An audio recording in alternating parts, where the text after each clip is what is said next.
Irena Sandler merupakan seorang pekerja departemen sosial di Polandia.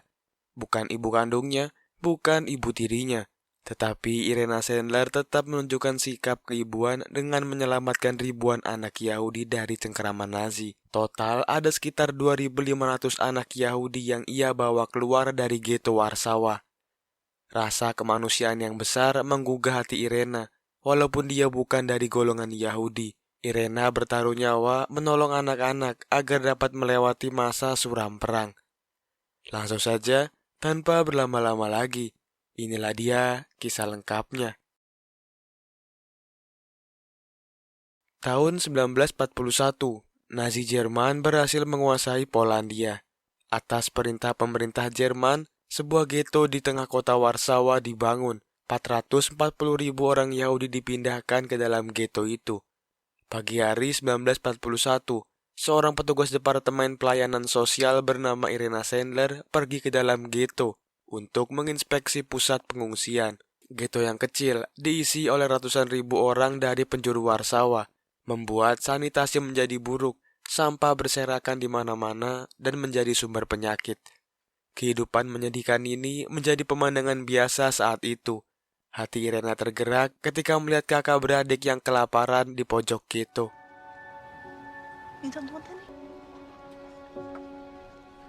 Pada malam harinya, Irena mendapat telepon dari sahabatnya yaitu Zofia, memintanya agar segera datang ke rumah. Mau tidak mau, Irena segera pergi. Dia berjalan mengendap-endap guna menghindari pasukan Jerman yang berpatroli.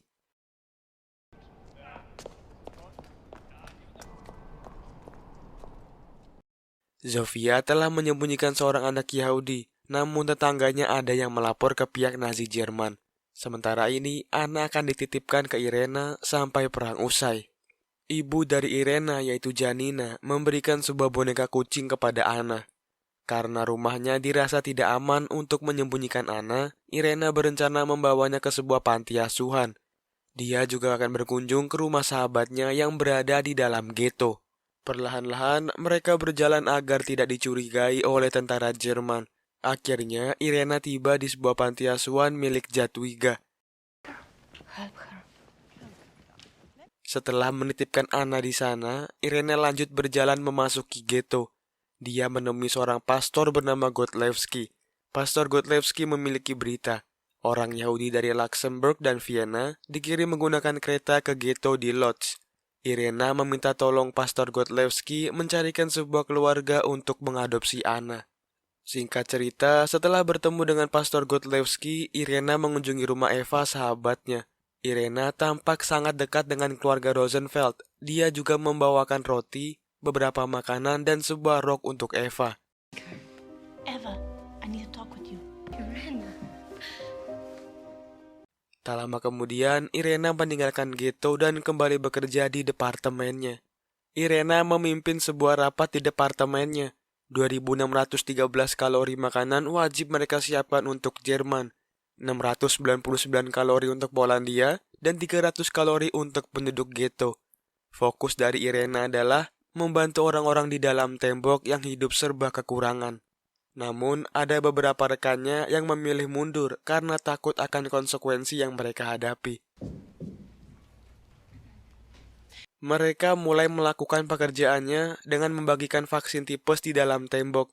Stefania, anggota termuda dari kelompok Irena, tampak sangat terkejut dengan kehidupan di dalam ghetto. Irena terus menguatkan Stefania agar mau terus ikut membantu. Ketika membagikan vaksin, seorang ibu meminta agar anaknya dibawa keluar dari ghetto. Tapi Irena menolak karena banyak pasukan Jerman yang berjaga. Melihat hal itu, hati Irena menjadi semakin bulat untuk menolong anak-anak keluar dari ghetto, walaupun dia tidak tahu caranya. Di sebuah toko roti, seorang anak dituduh sebagai Yahudi. Dia diminta membuat tanda salib, namun tidak bisa. Irena yang berada di sana menarik anak itu keluar lalu mengajarkannya cara membuat tanda salib. Dia menyuruh anak itu agar memakai topi saat keluar dari ghetto. Very good. Get out of here. Now you. Nama anak itu adalah Yasio. Dia memiliki seorang ayah yang menjadi polisi Yahudi. Sehari-hari, Yasio sering keluar masuk ghetto lewat jalan rahasia hanya untuk menyelundupkan kentang. Irena berkonsultasi kepada Pastor Godlewski mengenai rencananya membantu anak-anak Yahudi keluar dari ghetto. Godlewski memberi satu nama untuk ditemui, yaitu Stefan Gamensky yang bekerja di panti asuhan Korzak. Tanpa basa-basi, Irena langsung menuju panti asuhan Korzak di ghetto. Menurut data Profesor Kozak, terdapat 80.000 anak di ghetto. Anak-anak tersebut akan sulit dibawa keluar karena rata-rata berbahasa Yiddish. Gaminsky dan Irena merupakan anak murid dari Profesor Kozak dulu. Stefan menunjukkan jalan rahasia yang biasa dia lewati sewaktu menyelundupkan kentang. Jalan itu melewati gorong-gorong dan tembus ke sebuah kantor pengadilan. Dengan menyogok seorang pasukan Jerman di sana, perjalanan mereka dapat berjalan dengan mulus. Be careful. You know me. Irena langsung memulai aksinya. Seorang anak kecil yang dulu dia temui di sudut ghetto menjadi anak pertama yang dia bawa keluar. My name is Irena. Can you tell me? Namun sayang, kakaknya telah tewas terlebih dahulu. Di dalam ambulan, anak itu didandani agar tidak terlihat lusuh. Fit nicely, don't you? Oh, you're so all right. Much better. Good girl. Come to Irena pun turun di gedung pengadilan lalu masuk ke dalam. Semua berjalan dengan mulus dan tidak ada yang mencurigai. Keesokan harinya, Irena kembali ke rumah Rosenfeld. Dia membawakan beberapa pakaian dan sebuah buku untuk Carolina. Irena berbicara kepada Eva mengenai rencananya membawa Carolina pergi ke tempat yang aman. Tapi rencana itu ditolak karena dia tidak mau berpisah dengan anaknya. no Polish families who can be trusted. I cannot. You can't. Irena meminta tolong kepada atasannya agar membuatkan kartu izin masuk ghetto untuk 5 orang. Selain itu, Irena juga meminta sebuah truk. Dia berencana menolong lebih banyak anak-anak. Piotr Lipinski mengajukan diri untuk bergabung. Dia adalah petugas penyemprot disinfektan di ghetto. Sasaran utama Irena adalah menolong anak kecil dari keluarga tunawisma. Whatever happens, they will always have each other.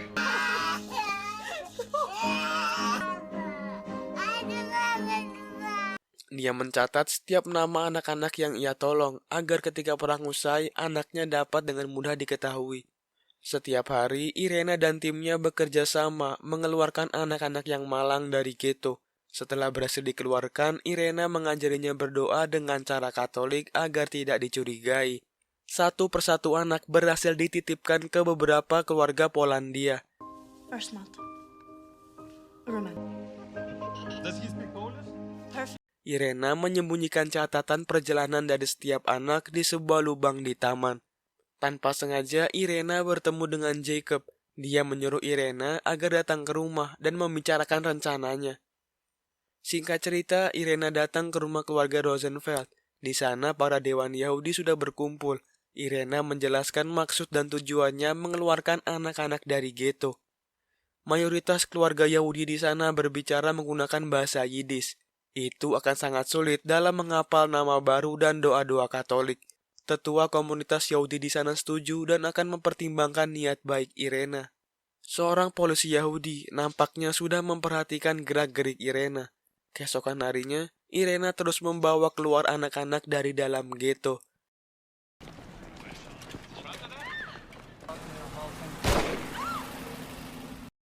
Tiba-tiba saja seorang polisi datang menghampirinya. Polisi itu bernama Mitsa Lasky, ayah dari Yasio.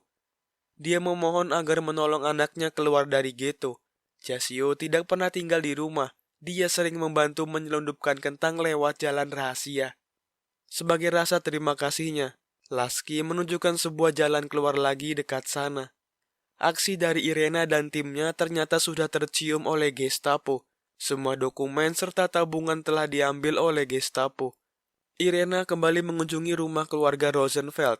Jacob menerima kabar kalau Jerman telah membangun sebuah camp di Treblinka yang hanya berjarak 90 km saja.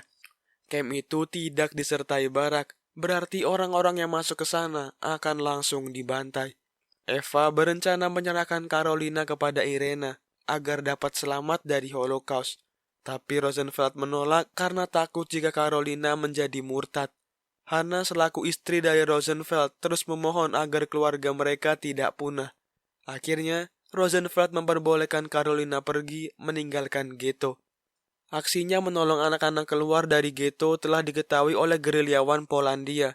Irena diminta menemui seseorang bernama Trojan. 24 Joravia Street. Irena keluar dari ghetto, lalu pergi ke sebuah alamat di mana Trojan berada. Trojan adalah seorang gerilyawan yang dibentuk oleh pemerintah Polandia di Inggris. Pemerintah Polandia menggelontorkan dana untuk menolong warganya dari ghetto. Seseorang bernama Konrad Zegota dipercaya mengurus semua ini. Tapi di antara mereka tidak ada yang tahu siapa Konrad Zegota sebenarnya. Tugas pertama Irena adalah mengambil laundry atas nama Zegota. Isi dari laundry itu ternyata adalah uang dan beberapa kartu identifikasi. Very good quality. These will work. Identification cards. Keesokan harinya, pemerintah Jerman mulai memindahkan orang-orang dari ghetto ke kamp konsentrasi Treblinka.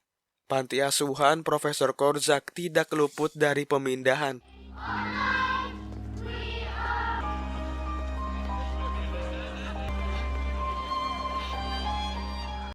Profesor Korczak menyuruh Stefan untuk segera pergi dari sana.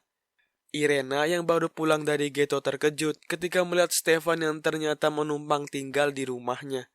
Walaupun beberapa rumah telah kosong karena warganya dipindahkan ke Treblinka, Irena dan kawan-kawan terus berpacu dengan waktu, menolong anak-anak agar tidak menjadi korban pembantaian. Berbagai cara dia gunakan untuk menolong sesama manusia. Pemindahan semakin gencar dilakukan. Irena kaget ketika melihat ghetto yang semakin sepi.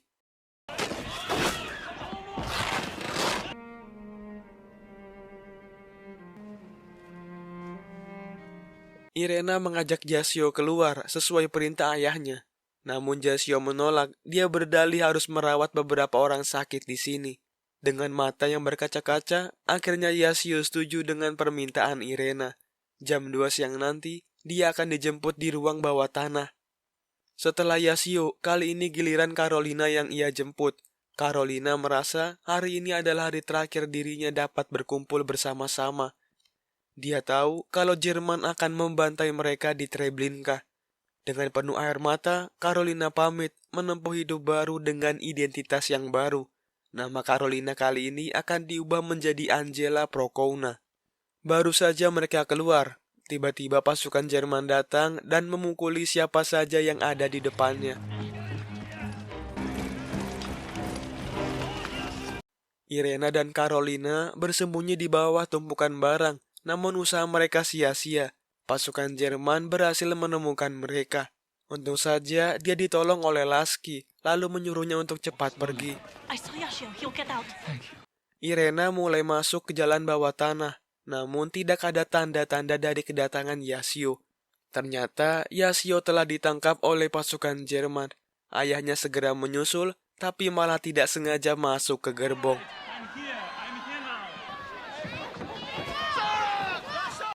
Kereta pun akhirnya berangkat menuju kamp konsentrasi Treblinka. Lasky yang tidak ingin anaknya mati sia-sia di kamp konsentrasi, memilih membuang Yasio keluar lewat sebuah lubang di dasar gerbong. You must be brave. Di sisi lain, Carolina diantar ke sebuah biara. Di sana juga ada banyak anak kecil yang dititipkan. Carolina terpaksa berpisah dengan Irena, satu-satunya orang yang ia kenal. And you will survive to be... Beberapa hari kemudian, rumah Irena digerebek oleh Gestapo. Walaupun Gestapo tidak menemukan adanya bukti yang kuat mengenai aksi Irena, dia tetap dibawa untuk diinterogasi. Di dalam kantor Gestapo, dia ditanyai siapa Konrad Zegota sebenarnya. Irena yang dari awal memang tidak tahu siapa Zegota, menjawab dengan jujur. Gestapo tidak percaya begitu saja. Mereka menyiksa Irena agar Irena dapat berbicara dengan jujur. For example, the little shop. Telapak kakinya dilukai sampai dia tidak bisa berjalan. Sebuah sel kecil menjadi tempat tidurnya selama ditahan. Hari demi hari, Irena lewati dengan penyiksaan yang bertubi-tubi. Walaupun begitu, dia tidak berkata satu kata pun.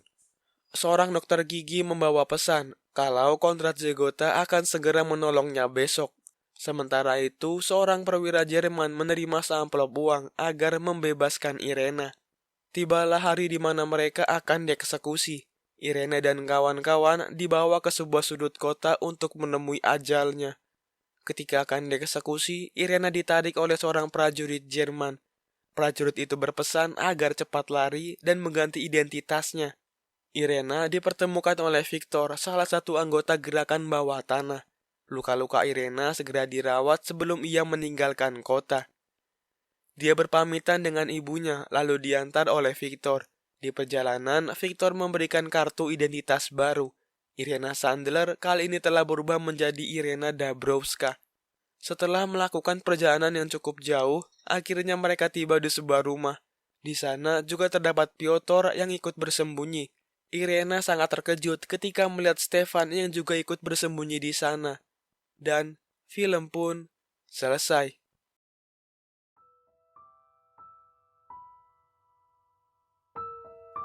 Stefan dan Irena akhirnya menikah di tahun 1947. Selama Perang Dunia Kedua berlangsung, Irena telah membantu menyembunyikan 2.500 anak Yahudi. Di tahun 2007, dia dinominasikan untuk mendapat Nobel Perdamaian. Segitu aja kira-kira alur cerita dari film kali ini. Semoga kalian suka dan sampai jumpa di video seru lainnya.